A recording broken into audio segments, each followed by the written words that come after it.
बिस्मिल्लाहिर्रहमानिर्रहीम। हज ट्रेनिंग हज कोर्स इसका पहला हिस्सा आपने देख लिया है। अब हम बात करेंगे उससे आगे। हज की तीन किस्में होती हैं: हज इफ़राद, हज तमत्तो और हज किरान। हज इफ़राद जो है उस हज को कहते हैं जो हज के दिनों में सिर्फ़ हज की अदायगी के लिए इहराम बांधें और फिर उम्रा ना करें, और इस हज के अंदर कुर्बानी नहीं होती। हज अफराद में कुर्बानी नहीं होती। दूसरा हज तमत्तो। हज तमत्तो ये है कि सफ़र एक ही है और एक ही सफ़र में पहले उम्रे का एहराम बांधा जाए, तवाफ़ और सई करके, यानी उम्रा करने के बाद उम्रा मुकम्मल हो जाए तो फिर हलक करके उस एहराम से फ़ारिग हो जाएं। उम्रा मुकम्मल करें और उस एहराम से फ़ारग हो जाएं, और फिर जब हज का वक़्त आए तो उस वक़्त हज का एहराम बांध दिया जाए।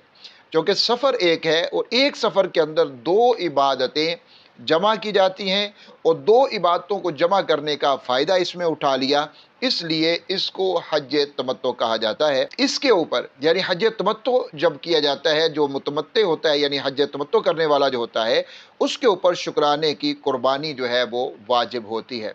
पाकिस्तान से जाने वाले आज़मीन हज अमूमन जो है वो हज तमत्तो ही करते हैं। पहले उम्रे की नीयत की जाती है, उम्रे का इहराम बांधा जाता है, वहाँ जाकर उम्रा करने के बाद फिर बाद में हज के अय्याम में हज का इहराम बांध दिया जाता है। तीसरी किस्म है हज किरान। एक साथ ही हज और उम्रा का एहराम इसमें बांध दिया जाता है। पहले उम्रा के अरकान अदा किए जाते हैं, लेकिन उम्रे की सई के बाद हलक और कसर ये नहीं करवाया जाता, बल्कि तवाफ़ क़ुदूम और हज की सई करने के बाद बदस्तूर हालत एहराम में ये रहते हैं। और यहाँ तक कि जो अय्याम हज हैं वो आ जाते हैं, फिर हज के अरकान ये अदा करते हैं और फिर हल्क या कसर करवाते हैं और फिर एहराम से ये फ़ारग होते हैं। हज क़िरान जो करता है उसके ऊपर भी कुर्बानी वाजिब होती है। तो ये भी एक ही सफ़र में दोनों होते हैं, लेकिन हज तमत्तो और हज क़िरान के अंदर फ़र्क ये होता है कि हज तमत्तो के अंदर दोनों नीयतें इकट्ठी नहीं की जाती, यानी उम्रा और हज की नीयत इकट्ठी नहीं की जाती। वहाँ पर पहले उम्रा की नीयत की जाती है, वहाँ जाके उम्रा अदा किया जाता है और उसके बाद जो है हज किया जाता है। लेकिन हज क़िरान के अंदर दोनों की नीयत इकट्ठी की जाती है।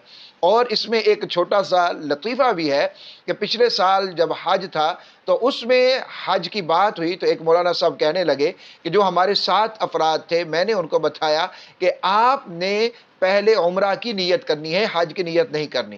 तो एक बुजुर्ग कहने लगे, वाजिबा मौलवी साहब, हमने इतने लाख रुपए लगा दिए, हम तो हज के लिए लगा रहे हैं, और आप कह रहे हैं कि यहाँ से उम्रे की नीयत करनी है, हज की नीयत नहीं करनी। उम्रा तो हो जाता है 2-3 लाख में, हज हमारा हो रहा है 12-13 लाख रुपए में, तो इतने पैसे क्या हमने उम्रे के लिए लगाए हैं? उम्रा तो सस्ता हो जाता है।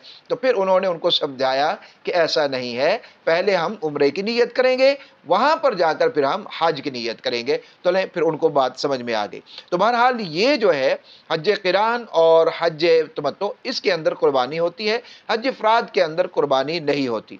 और इसमें एक मसला समझने का ये भी है, हज क़िरान और हज तमत्तो ये करने वाले जो हैं उनके ऊपर कुर्बानी वाजिब होती है। इसका मतलब ये है कि ये जो कुर्बानी है ये बतौर शुक्र हज है, यानी हज के शुक्र के ऊपर ये कुर्बानी है, और साथ में उम्रा भी है, दोनों चीज़ें शामिल हो जाती हैं। तो अगर मुतमत्ते यानी हज तमत्तो करने वाला और कारिन हज क़िरान करने वाला ये साहिब हैसियत है, तो फिर कुर्बानी जो ईद उल अज़हा की है, ईद उल अज़हा के अय्याम में जब ये वहाँ पर मुकीम हो और मुसाफिर ना हो, तो फिर इसके ऊपर ईद उल अज़हा की कुर्बानी इसके अलावा से वाजिब होगी। लेकिन अगर ये वहाँ पर मुसाफिर है, इतने अय्याम इसने वहाँ पर नहीं रहना मक्का मुकरमा में, तो फिर ज़ाहिर है ये मुसाफिर है, तो मुसाफिर की हैसियत से तो नहीं होगी। लेकिन अगर ये वहाँ पर मुकीम हो जाता है, क़याम के दिन इसके मुकम्मल हो जाते हैं, 14 दिन से ज़्यादा, 15 दिन इसने क़याम करना है, 16-20 दिन इसने क़याम करना है, तो फिर इसके ऊपर, और साहिब हैसियत भी है, तो फिर इसके ऊपर 2 कुर्बानियाँ होंगी। एक तो ये होगी हज तमत्तो की या हज क़िरान की, और दूसरी जो है ईद उल अज़हा की कुर्बानी जो है इसके ऊपर होगी। हज क़िरान और हज तमत्तो, हज करने के लिए जो अफराद जाते हैं वो पहले उम्रा जो है वो अदा करेंगे। अब उसका तरीक़ाकार मैं इख्तिसार के साथ बयान कर देता हूँ। आपने जब अपने मुल्क से जाना है تو اس وقت آپ نے جب احرام باندھنا ہے تو آپ نے صرف عمرہ کی نیت کرنی ہے، آپ نے حج کی نیت نہیں کرنی جو حج تمتع والے ہیں۔ اگر حج قران ہے تو وہ دونوں کی نیت ہوگی، لیکن چونکہ وہ زیادہ مشقت ہوتی ہے تو حج تمتع جو ہے یہ زیادہ تر لوگ کرتے ہیں، تو آپ نے اس میں عمرہ کی نیت کرنی ہے۔ عمرہ کی نیت کرنے کے بعد جب آپ وہاں پر مکہ مکرمہ میں پہنچ جاتے ہیں تو پھر آپ کا جو بکنگ والا ہوٹل ہے، جو آپ کے پاس ووچر موجود ہے، آپ نے وہاں پر جانا ہے، اپنے سامان کو اپنے کمرے کے اندر رکھنا ہے۔ اور آپ لمبے سفر سے آئے ہیں تو اب آپ نے یہاں پر آ کر تھوڑا آرام کر لینا ہے۔ یہ ایک غلطی ہم لوگ کر لیتے ہیں کہ نہیں، جب ہم وہاں پہنچے ہیں تو فوری طور کے اوپر ہم نے جا کر عمرہ ہی کرنا ہے، اگر ہم تھوڑی دیر رکیں گے تو شاید پتہ نہیں کیا ہو جائے گا، یہاں شاید ہم سمجھتے ہیں کہ اجازت نہیں ہے، ایسا کچھ بھی نہیں ہے، آپ آرام کر سکتے ہیں اگر آپ کو ضرورت ہے۔ اس کے بعد جو ہے وہ آپ حرم کی طرف تشریف لے جائیں تلبیہ پڑھتے ہوئے، اور جب آپ حرم میں داخل ہوں تو اس وقت آپ دیکھ لیں کہ آپ کس سائڈ سے آئے ہیں، تو آپ کو آپ کا راستہ بھی یاد ہو جائے گا۔ اور ہوٹل میں آنے کے بعد آپ ہوٹل کا کارڈ بھی اپنے پاس رکھیں، ہوٹل کی لوکیشن بھی اپنے موبائل کے اندر لے لیں، یعنی ساری چیزیں آپ کے پاس ہونی چاہیے تاکہ آپ کو کسی طرح کی کوئی مشقت نہ ہو۔ خصوصاً اگر کوئی آپ کے پاس ضعیف افراد ہیں، بوڑھے افراد ہیں، یا پھر کوئی ایسے افراد ہیں جو پڑھ لکھ نہیں سکتے، تو ایسے افراد کو خصوصی طور کے اوپر اپنے ہوٹل کے بارے میں ضرور یاد کروائیں تاکہ ان کو بعد میں کسی طرح کی پرابلم نہ ہو۔ اب آپ نے یہاں پر آ کر عمرہ کرنا ہے۔ عمرہ جو ہے اس کے اندر دو فرض ہوتے ہیں۔ پہلا فرض جو ہے عمرہ کا احرام باندھنا، وہ آپ باندھ چکے ہیں، یعنی دل سے نیت کر لینا عمرہ کی اور زبان سے تلبیہ پڑھ لینا، یہ عمرہ کا احرام ہے۔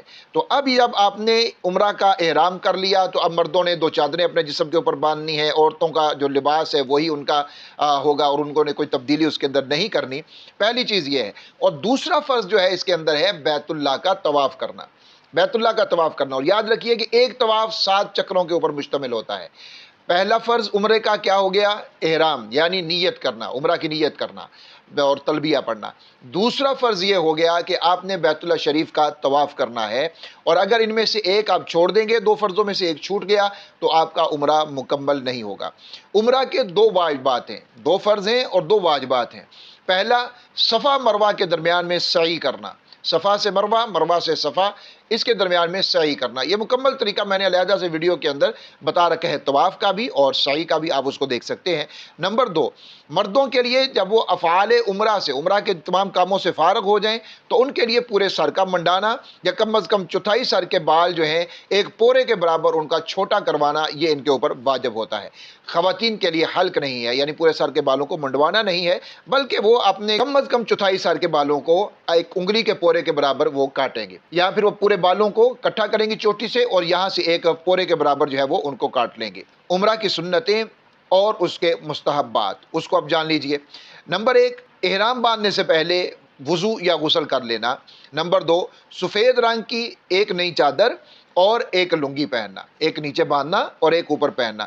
نمبر 3، خوشبو لگانا، لیکن یہ خوشبو پہلے ہے، نیت کے بعد نہیں ہے، یہ پہلے ہے، نیت کرنے سے پہلے ہے۔ نمبر 4، احرام باندھنے کے بعد 2 رکعت نماز پڑھنا۔ نمبر 5، کثرت کے ساتھ تلبیہ پڑھنا۔ نمبر 6، جب بھی تلبیہ شروع کریں تو اس کو بار بار پڑھنا، یعنی جب آپ نے شروع کر لیا لبیک اللہم لبیک تو ایک دفعہ پڑھ کے چپ نہیں کرنا، اس کو بار بار دہرانا۔ نمبر 7، نبی کریم صلی اللہ علیہ وآلہ وسلم پر درود بھیجنا۔ نمبر 8، اللہ رب العزت سے جنت اور نیک لوگوں کی صحبت کی دعا کرنا۔ نمبر 9، جہنم سے پناہ مانگنا۔ نمبر 10، جب بیت اللہ شریف کے اوپر نگاہ پڑے تو ایک طرف ہو کر خوب دعائیں کرنا۔ نمبر 12، بیت اللہ شریف کی زیارت کے وقت تکبیر و تحلیل پر کہتے رہنا۔ نمبر 13، عمرہ کے طواف میں رمل کرنا، جو پہلے چکر ہیں 4 ان میں رمل کرنا۔ اور نمبر 14، مردوں کے لیے اضطباء کرنا، یعنی اپنے دائیں کندھے کو ننگا کرنا اور چادر کو نیچے سے نکال دینا۔ اور یہ آخری دونوں باتیں، رمل اور اضطباء، یہ مردوں کے لیے ہے، یہ عورتوں کے لیے نہیں ہے، عورتیں یہ نہیں کریں گی۔ اب جب آپ عمرہ کے لیے وہاں پر آگے ہیں، طواف کے لیے آگے ہیں، تو طواف کا آغاز حجر اسود سے ہوتا ہے۔ اس کی مکمل تفصیل میں نے ویڈیو کے اندر بتا رکھی ہے، بلکہ پریکٹیکل بھی اس میں دکھا رکھا ہے، آپ اس کو ضرور دیکھ لیجئے گا۔ تو طواف کا آغاز حجر اسود سے ہوتا ہے، یہیں سے چکر شروع ہوگا، یہیں پر ختم ہوگا، اور پھر 7 چکر آپ کے یہیں پر پورے ہوں گے، یعنی حجر اسود سے آغاز اور حجر اسود سے ہی آپ کے چکر کا اختتام ہوگا۔ تو یہ 7 چکر آپ نے اس طرح سے لگانے ہیں، اور ہر چکر میں آپ نے رکن یمانی کا جو ہے وہ استلام کرنا ہے، یعنی اس کو صرف ہاتھ کے ساتھ چھونا ہے۔ اگر موقع ملے، نہ ملے تو کوئی ضرورت، نہ ملے تو کوئی بات نہیں ہے، لیکن اس کی طرف اشارہ وغیرہ نہیں ہے۔ جیسے حجر اسود کی طرف آپ اشارہ کر سکتے ہیں، رکن یمانی کی طرف اشارہ نہیں ہے، موقع ملے تو آپ نے اس کو چھو لینا ہے۔ حجر اسود اور رکن یمانی کے درمیان میں ربنا آتنا فی الدنیا حسنۃ وفی الآخرۃ حسنۃ وقنا عذاب النار، یہ دعا پڑھنا مسنون ہے۔ جب آپ کے 7 چکر پورے ہو جاتے ہیں تو 7 چکر پورے کرنے کے بعد مقام ابراہیم کے پاس 2 رکعت نفل آپ یہاں پر ادا کریں گے۔ اگر وہیں پر جگہ مل جائے تو وہیں پڑھ لیں، ورنہ پیچھے آپ کہیں پر بھی پڑھ سکتے ہیں، اور یہ نفل پڑھنا بھی ضروری ہے۔ اور یہاں پر آپ نے جب یہ نوافل ادا کرنے ہیں تو پہلی رکعت کے اندر سورۃ الکافرون کو پڑھیے، دوسری رکعت کے اندر سورۃ الاخلاص کو آپ نے پڑھنا ہے۔ جب آپ نے نوافل ادا کر لیے، اب زمزم کو آپ پیجئے، خوب پیٹ بھر کے پئیں، اور بیت اللہ شریف کے اوپر نگاہیں بھی رکھیں، اللہ رب العزت سے دعائیں مانگتے رہیں۔ اور اس کے بعد آپ نے سعی کے لیے جانا ہے، صفا مروہ کی سعی کے لیے۔ سب سے پہلے آپ صفا کے اوپر چڑھیں گے، اور یہاں آ کر آپ یہ دعا پڑھ لیں گے، ان الصفا والمروہ من شعائر اللہ ابدأ بما بدأ اللہ بہ، یہ آپ نے پڑھنا ہے۔ اور صفا کے اوپر چڑھنے کے بعد آپ نے قبلہ کی طرف اپنا رخ کر لینا ہے، کعبۃ اللہ کی طرف اپنا رخ کر لینا ہے، اور اللہ اکبر اللہ اکبر اللہ اکبر 3 مرتبہ کرنا ہے۔ اور پھر آپ نے 3 مرتبہ لا الہ الا اللہ وحدہ لا شریک لہ لہ الملک ولہ الحمد یحیی و یمیت وہو علی کل شیء قدیر، لا الہ الا اللہ وحدہ انجز وعدہ ونصر عبدہ وہزم الاحزاب وحدہ، یا پھر جو بھی آپ کو دل چاہے آپ وہاں پر اللہ رب العزت کی حمد و ثنا کریں۔ اگر یہ مکمل یاد نہیں ہے، لا الہ الا اللہ وحدہ لا شریک لہ، یہ تو تقریباً سبھی کو یاد ہے، تو اس کو آپ نے وہاں پر ضرور پڑھ لینا ہے۔ اب صفا سے آپ نے نکلنا ہے، مروہ کی طرف جانا ہے، تو یہاں آپ درمیان میں جو دعائیں آپ کو یاد ہیں پڑھیے، اللہ رب العزت کی حمد و ثنا کیجئے۔ اور مرد حضرات جب میلین اخضر ہیں، یہ سبز رنگ کی لائٹیں جو ہیں جب یہ آ جاتی ہیں، تو مرد حضرات کے لیے یہاں سے بھاگنا، یعنی بہت تیز نہیں بھاگنا، بس آپ نے اپنی چال سے تیز ہو جانا ہے، تو یہاں پر بھاگنا یہ مردوں کے لیے سنت ہے، لیکن جو عورتیں ہیں وہ یہاں سے نہیں بھاگیں گی، وہ عام اپنی رفتار کے اندر ہی چلیں گی۔ صفا سے مروہ 1 چکر ہوتا ہے، پھر مروہ صفا دوسرا، پھر صفا سے مروہ تیسرا، اس طرح آپ نے چکر لگانے ہیں، ہر بار ان سبز لائٹوں کے اوپر بھاگنا ہے، اور پھر آپ کا جو اختتام ہے وہ جا کر مروہ کے اوپر ہی ہوگا۔ تو مروہ پہاڑی کے اوپر آپ کا 7واں چکر پورا ہوگا، خوب دعائیں کیجئے، جیسے صفا کے اوپر دعائیں کرتے تھے اسی طرح مروہ کے اوپر بھی دعائیں کرنی ہے۔ نفل ادا کرنے کا موقع ہے تو آپ نفل بھی ادا کر سکتے ہیں۔ اس کے بعد سعی جب آپ نے کر لی ہے تو اب جو ہے وہ مرد حضرات کے لیے کہ وہ اپنے پورے سر کو گنجا کروا لیں، یہ افضل ترین ہے، اس کے اوپر زیادہ بشارت بھی ہے، دعا بھی ہے۔ اگر نہیں تو آپ پورے سر کے بالوں کو تھوڑا تھوڑا کٹوا لیں، مطلب ایک پورے کے برابر پورے سر کے بالوں کو کٹوا لیں۔ خواتین جو ہے وہ اپنے پورے بال جو ہیں پورے سر کے ان بالوں کو اکٹھا کریں، اور چوٹی سے ایک پورے کے برابر وہ اپنے بالوں کو کاٹ لیں۔ تو اب یہ آپ کا عمرہ جو ہے مکمل ہو گیا۔ حج تمتع کرنے کے لیے آپ آئے ہیں تو عمرہ آپ کا اب مکمل ہو گیا ہے، یہ آپ نے عمرہ مکمل کر لیا۔ اب آتے ہیں کہ اگلے جو حج کے جو ایام ہیں، اب یہ جو حج تمتع کرنے والا ہے، یہ یا کوئی بھی جتنے بھی دوسرے افراد ہیں، حج افراد والے ہیں یا جو بھی ہیں، وہ اب حج کے ایام کو وہ کس طرح سے گزاریں گے، حج کے 5 دن کے بارے میں ہم بات کر لیتے ہیں۔ کوشش یہ ہے کہ اسی ویڈیو کے اندر ہم اس بات کو مکمل کر لیں، حج کے جو مین باتیں ہیں وہ اس کے اندر آ جائیں، اور انشاءاللہ تعالی اس کے بعد بھی ویڈیوز آئیں گی جن کے اندر میں آپ کو بالکل ہر چیز پریکٹیکلی دکھا دوں گا کہ کس طرح سے آپ نے کون سے مقام پر جانا ہے اور وہاں پر کون کون سے اعمال کو آپ نے ادا کرنا ہے۔ 8 ذی الحج کو آپ نے یہاں سے مینا کو روانہ ہونا ہوتا ہے اپنی رہائش گاہ سے۔ اب آپ کا جو احرام ہے آپ اپنی رہائش سے باندھیں گے، آپ نہا لیں، دھو لیں، اپنے بالوں کو کاٹ لیجئے، ناخنوں کو کاٹ لیجئے، بال تو آپ ظاہر کاٹ چکے ہوں گے، غیر ضروری جو بال ہیں ان کو کاٹ لیجئے، اپنے جسم کو پاک صاف کر لیں، اور اب آپ یہاں پر احرام کو باندھ لیں۔ احرام باندھ کر آپ اللہ رب العزت کے حضور نیت کر لیجئے کہ یا اللہ میں حج کی نیت کرتا ہوں، اس حج کو میرے لیے آسان فرما دیجئے اور اس کو میرے لیے قبول فرما لیجئے۔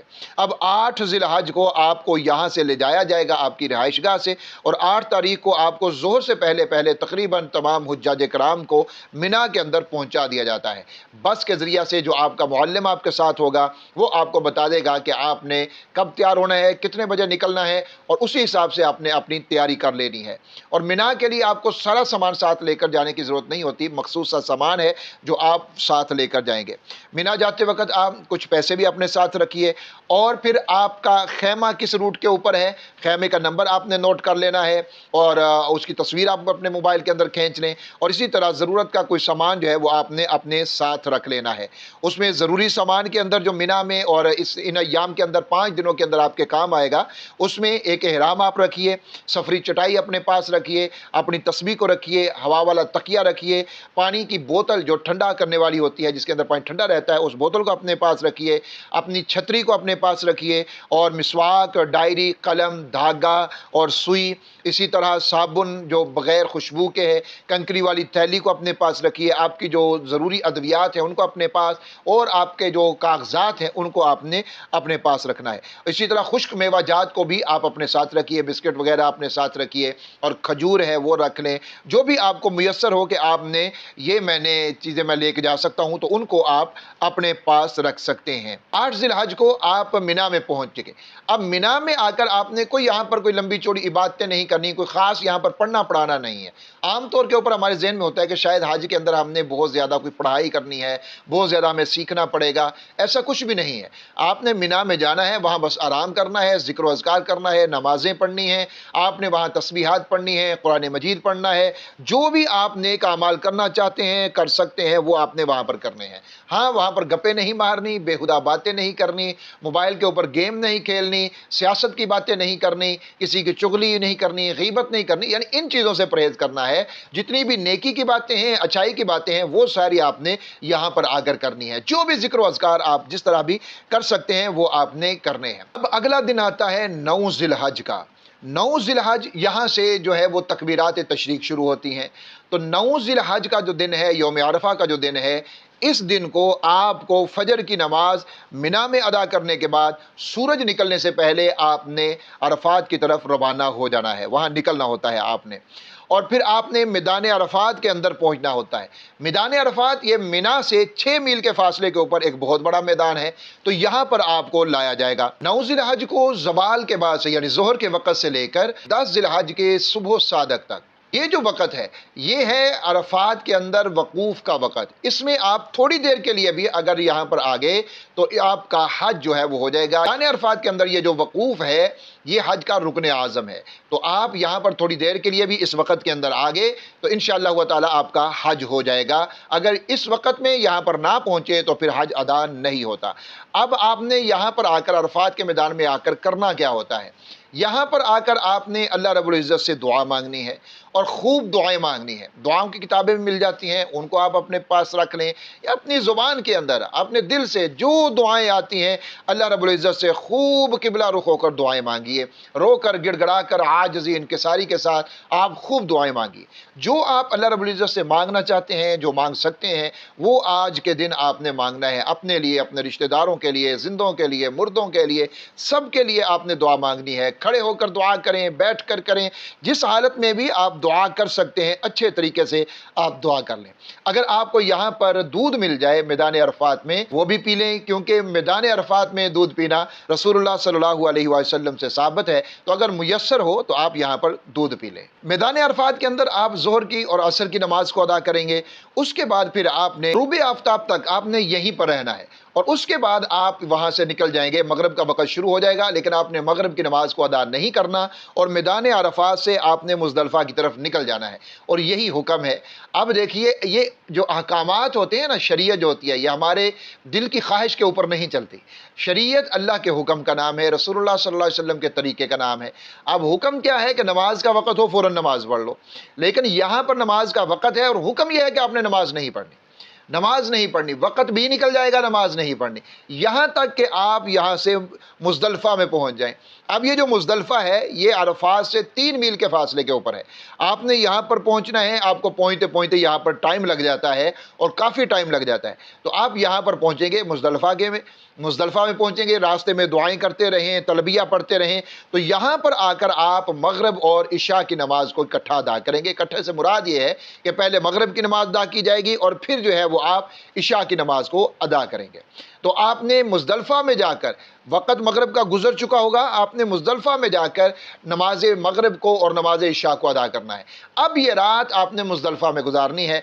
आपकी जो चटाई आपके पास है, यहाँ पर कोई जगह देखें, बिछा लें और यहाँ पर आपने रात गुजारनी है। बड़ी अज़ीमुश्शान रात है। यहाँ पर आप अल्लाह रब्बुल इज़्ज़त के हुज़ूर जो ज़िक्र व अज़कार कर सकते हैं, जो दुआएं कर सकते हैं, वो आपने करनी है। और जब थक जाएं तो आराम भी आप ज़रूर कीजिए, अपने जिस्म के हक़ का भी ख्याल रखिए, क्योंकि उसके बाद आपने आगे फिर चलना भी है, तो उसका भी ख्याल रखना है और इबादत भी करनी है। वक़्त को ज़ाया आपने बिल्कुल भी नहीं करना। और यहीं पर मुज़दलिफ़ा में ही जब आप रात गुजारेंगे तो यहीं से आपने जमरात के लिए कंकरियाँ भी उठा लेनी है। यानी कि शैतानों को जो आपने कंकरियाँ मारनी है वो आप यहाँ से ज़रूर उठा लें। तकरीबन 70 के करीब आपने कंकरियाँ चुन लेनी है जो आप यहाँ से लेकर जाएंगे। ना तो बहुत बड़ी बड़ी ना बहुत छोटी, दरमियाने साइज़ की जो कंकरियाँ हैं वो आपने यहाँ से उठा लेनी है और यहीं से आपने उनको जमा करना है। अपने पास कोई थैली है तो उसमें डाल लीजिए, या पानी वाली बोतल है तो उसके अंदर भी आप इसको डाल सकते हैं। अब ये जो वक़ूफ़ मुज़दलिफ़ा है, यहाँ पर आपने कब ठहरना है, जो असल में इसका वक़ूफ़ है उसका वक़्त क्या है। वक़ूफ़ मुज़दलिफ़ा का जो वक़्त है 10 ज़िलहज की तुलूए फ़जर से लेकर, फ़जर की नमाज का जब वक़्त हो जाता है, तुलूए फ़जर से लेकर तुलूए आफ्ताब तक, ये है वक़ूफ़ मुज़दलिफ़ा का वक़्त। इस वक़्त के दरमियान में आपने यहाँ पर ठहरना है और ये ठहरना आपके लिए लाजमी है, ये वाजिब है। और फ़जर से पहले अगर आप मिना की तरफ निकल जाएंगे, यहाँ से मुज़दलिफ़ा से चले जाएंगे, तो इस सूरत में आपके ऊपर दम जो है ये लाजिम आएगा, तो आपने उसके बाद निकलना है। और उसके बाद आप यहाँ से रवाना होंगे, आप मिना में वापस अपने खैमों की तरफ आ जाएंगे, जहाँ से आप 9 ज़िलहज को निकले थे, अरफात की तरफ गए थे। अब वापस यहाँ पर अब आप 10 ज़िलहज को यहाँ पर आ जाएंगे। 10 ज़िलहज को जब आप मिना में वापस आएंगे तो मिना में वापस आने के बाद आपने अब यहाँ पर जो काम करना है वो रमी करनी है। जो 3 शयातीन हैं उनमें से बड़े शैतान को आपने कंकरियाँ 7 अदद मारनी है। उसके बाद आपकी कुर्बानी हो जाएगी, आपकी तरफ से कुर्बानी कर दी जाएगी। यानी जो हज तमत्तो, हज क़िरान करने वाले हैं उनकी तरफ से कुर्बानी की जाएगी। जो भी आपके पास तरतीब है, जो आपको बताया गया है, मुअल्लिम जो आपको बता देता है, उस हिसाब से आपकी कुर्बानी जो है वो अदा हो जाती है।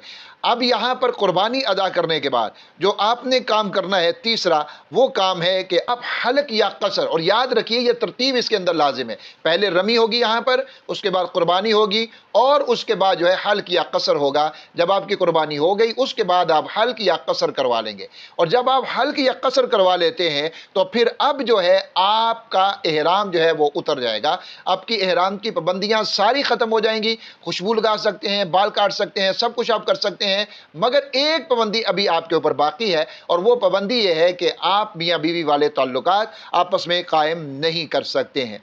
ये आप नहीं कर सकते, बाकी आप तमाम काम जो है वो कर सकते हैं। अब जो काम अहम काम है एक हज का और भी, वो है तवाफ़ ज़ियारत। इसके बाद आपके लिए तवाफ़ ज़ियारत है 10 ज़िलहज, 11 ज़िलहज, 12 ज़िलहज। यहाँ 12 ज़िलहज की गुरूब आफ्ताब से पहले पहले आपने तवाफ़ ज़ियारत करना। ये 10 को भी आप कर सकते हैं, 11 को भी कर सकते हैं, 12 को भी कर सकती हैं। ज़रूरी नहीं है कि आपने 10 को ही करना है, आप इसको कर सकते हैं। ये तवाफ़ आप इहराम में नहीं करेंगे, आप अपने कपड़ों में ही करेंगे, क्योंकि इहराम तो आप उतार चुके हैं, अपने कपड़ों में ही करेंगे। और इसके अंदर इस्तिवा भी नहीं होगा, क्योंकि जब चादरें बांधी जाती हैं तब इस्तिवा होता है कंधे को नंगा करना।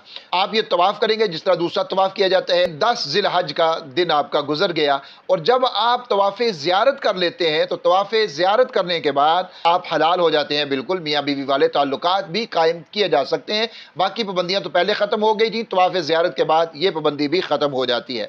अब 11 ज़िलहज, हज का चौथा दिन जो है, इस दिन आपने तीनों शैतानों को कंकरियाँ मारनी है। 7 कंकरियां तीनों शैतानों को आपने मारनी है। पहले छोटे शैतान को आप कंकरियां मारेंगे, और याद रखिए कि जब आप 10 ज़िलहज को भी कंकरियां मारेंगे तो कंकरी मारने से पहले तलबिया पढ़ना आपने बंद कर देना है, और कंकरी को अपने दाएं हाथ में अपने अंगूठे और शहादत वाली उंगली की मदद से पकड़िए और बिस्मिल्लाह अल्लाहु अकबर कहते हुए आपने फेंकना है। अपने बाजू को यूं ऊपर करके फेंकना है, उसको फेंक दीजिए। और इसी तरह आप 11 ज़िलहज को तीनों शैतानों को मारेंगे। पहले छोटे शैतान को मारिए, और फिर उसके बाद वहाँ दुआ भी कीजिए थोड़ा सा हट के, फिर आप दरमियाने शैतान को, फिर उसके बाद आप बड़े वाले शैतान को कंकरियाँ मारेंगे। तो ये रात आपने मिना में ही गुजारनी है, कोई दूसरा काम नहीं करना, कोई वहाँ पर पढ़ाई नहीं है, कोई आपके लिए बहुत सारी चीज़ें नहीं है, आपने सिर्फ वहाँ पर अब रमी करनी है। 12 ज़िलहज को भी और कोई काम नहीं है। अगर आपने तवाफ़ ज़ियारत नहीं किया तो तवाफ़ ज़ियारत कर लें, अगर वो कर لیا ہے تو پھر 12 ذی الحج کو بھی آپ نے بالکل 11 ذی الحج کی طرح کنکریاں ہی مارنی ہیں، تینوں شیطانوں کو ترتیب کے ساتھ، اور بس اور کوئی کام نہیں ہے۔ اب یہ ہے کہ اگر آپ 12 ذی الحج کو کنکریاں مار لیتے ہیں اور رات اور صبح صادق ہونے سے پہلے پہلے آپ مینا سے نکل جاتے ہیں، تو پھر اب آپ کے اوپر 13 کو واپس آ کر کنکریاں مارنا یہ ضروری نہیں ہے۔ لیکن اگر آپ نہیں جاتے، یعنی 12 ذی الحج کو آپ نے کنکریاں مار لی ہیں، رات آپ وہیں پر گزاری آپ نے، اور 13 ذی الحج کی صبح بھی آپ کو مینا کے اندر ہو گئی، اب آپ کے لیے 13 ذی الحج کو تینوں شیاطین کی رمی کرنا، ان کو دوبارہ سے کنکریاں مارنا، یہ لازمی ہے، یہ ان کے اوپر واجب ہے۔ اگر نہیں ماریں گے تو اس طرح ان کے اوپر جو ہے وہ دم لازم آ جائے گا، اس بات کا خیال رکھیے۔ 13 ذی الحج کی صبح صادق سے پہلے اگر آپ مینا سے نکل جاتے ہیں تو پھر آپ کے اوپر 13 ذی الحج کی رمی واجب نہیں ہے۔ لیکن اگر آپ نہیں نکلتے اور وہیں پر رہتے ہیں، 13 ذی الحج کی صبح صادق ہو جاتی ہے، تو اب آپ کے اوپر رمی جو ہے وہ واجب ہو جاتی ہے۔ اب ایک کام رہ جاتا ہے، وہ ہے طواف وداع، جس کو کہا جاتا ہے طواف وداع، یا اس کو طواف رخصت بھی کہا جاتا ہے، کہ اپنے وطن کو واپسی کے وقت بیت اللہ شریف سے رخصت ہونے کے لیے یہ کیا جاتا ہے۔ اور اس کا جو وقت ہے طواف وداع کا، یہ طواف زیارت کے بعد شروع ہو جاتا ہے۔ اگر کسی حاجی نے طواف زیارت کرنے کے بعد اس نے طواف کر لیا، نفلی طواف کیا، ساتھ میں طواف وداع کی بھی اس نے نیت کر لی، تو اس کا طواف وداع بھی ہو جائے گا۔ اب یہ اس کے لیے ضروری نہیں ہے کہ وہ واپس جانے سے پہلے دوبارہ سے آ کر طواف کرے، لیکن اگر وہ اس کے ذمہ جو واجب تھا وہ ادا ہو گیا۔ البتہ مستحب اور افضل یہ ہے کہ جب وطن واپسی ہو رہی ہو اور آپ نے واقعتاً واپس آ جانا ہے، تو اس کے لیے پھر مستحب اور افضل یہ ہے کہ اب وہ طواف وداع کرے، اور طواف وداع کر کے پھر وہ وہاں سے رخصت ہو۔ تو اس طریقے سے آپ کا جو حج ہے وہ الحمدللہ مکمل ہو جاتا ہے۔ حج تمتع آپ کر رہے ہیں، حج قران، حج افراد، جو بھی حج آپ کر رہے ہیں، آپ کا حج یہ مکمل ہو جاتا ہے۔ 5 ایام آپ نے اس طرح سے گزارنے ہیں۔ 8 ذی الحج سے شروع ہونا ہے، 12 ذی الحج تک آپ کے یہ 5 ایام ہیں، اور یہ مختصر سے اعمال ہیں جو اس کے اندر آپ نے کرنے ہیں۔ وہاں پر پریشان نہ ہوں، ایک دوسرے کا خیال رکھیں، کسی کے ساتھ زیادتی نہ کریں، اپنے اعمال کو بچانے کی کوشش کریں، اپنے اعمال کو بچانے کی کوشش کریں کہ میرا عمل ضائع نہ ہو جائے، کسی کو گالی دے کے، دھکا دے کے، نقصان کر کے میرا عمل ضائع نہ ہو جائے۔ اتنے پیسے لگا کے، اتنی محنت کر کے، اتنی مشقت اٹھا کے میں اگر اتنا سفر کر کے یہاں پر آیا ہوں، تو میرے آنے کا جو اصل مقصد ہے وہ مقصد پورا ہو جائے، اور میں کسی کا نقصان نہ کروں، کسی کے ساتھ زیادتی نہ ہو، اور میرے کسی عمل سے کسی کا دل نہ دکھے۔ اللہ رب العزت تمام حجاج کرام کے حج کو اپنی بارگاہ کے اندر قبول فرمائے۔ آپ نے کوئی ذہن کے اندر آپ کے مسئلہ ہے حج کے حوالے سے تو ضرور آپ پوچھ سکتے ہیں، انشاءاللہ تعالی میں مکمل طور کے اوپر آپ کے لیے حاضر ہوں، آپ کی رہنمائی کے لیے۔ اور جو کوئی ایسے ہمارے ویورز جو وہاں پر حج کے لیے جا رہے ہیں، میں یہاں ڈسکرپشن کے اندر اپنا ایک لنک دوں گا ایمو کا، آپ اس کے ذریعے میرے ساتھ رابطہ کر سکتے ہیں۔ کوئی بھی مسئلہ ہو، آپ پوچھنا چاہیں تو میں انشاءاللہ تعالی آپ کی خدمت کے لیے حاضر ہوں۔ اور مجھے بہت زیادہ خوشی ہوتی ہے جب کوئی عمرہ کے لیے یا حج کے لیے وہاں جائے اور وہاں سے مجھے پوچھے کہ میں یہ کام کیسے کروں، تو مجھے بہت زیادہ خوشی ہوتی ہے، اور مجھے یہ محسوس ہوتا ہے کہ بس یار جو ویڈیو بنائی تھی، جو محنت کی تھی، وہ بس اب اس کا جو پھل تھا وہ مجھے مل گیا، کہ وہاں اللہ کے گھر میں، اللہ کے رستے میں جا کر اگر کوئی مجھے پوچھتا ہے کہ یہ کام میں نے کیسے کرنا ہے، تو یہ اللہ کے ہاں ایک مقبولیت ہے، اور مجھے اتنی سرشاری ہوتی ہے، اتنی خوشی ہوتی ہے، اللہ کا شکر ادا کرتا ہوں کہ یا اللہ تو نے میرے سے ایسا کام دیا کہ میں تیرے مسافروں، تیرے مہمانوں، ضیوف الرحمان جن کو کہا جاتا ہے، اللہ کے مہمان کہا جاتا ہے، ان کے کام میں آ رہا ہوں۔ اور یہی میرا سب سے بڑا مقصد ہے کہ میں کسی نہ کسی طریقے سے ایسے افراد کے کام آ جاؤں جو اللہ رب العزت کے راستے میں نکلے ہوئے ہیں۔ تو کوئی بھی آپ کے لیے مسئلہ ہے تو آپ ضرور کمنٹ کیجئے، یا پھر میرا ایمو کے اوپر آپ مجھے وہاں پر میسج کیجئے، کال نہیں، وائس میسج کر دیں یا ٹیکسٹ میسج کر دیں، انشاءاللہ تعالی میں ضرور اس کا رپلائی کروں گا۔ اللہ رب العزت مجھے اور آپ کو ضرور باادب اور مقبول حاضر نصیب فرمائے، ہماری حاجات ضروریات کو اللہ رب العزت اپنے خزانوں سے پورا فرما دے، آمین یا رب العالمین۔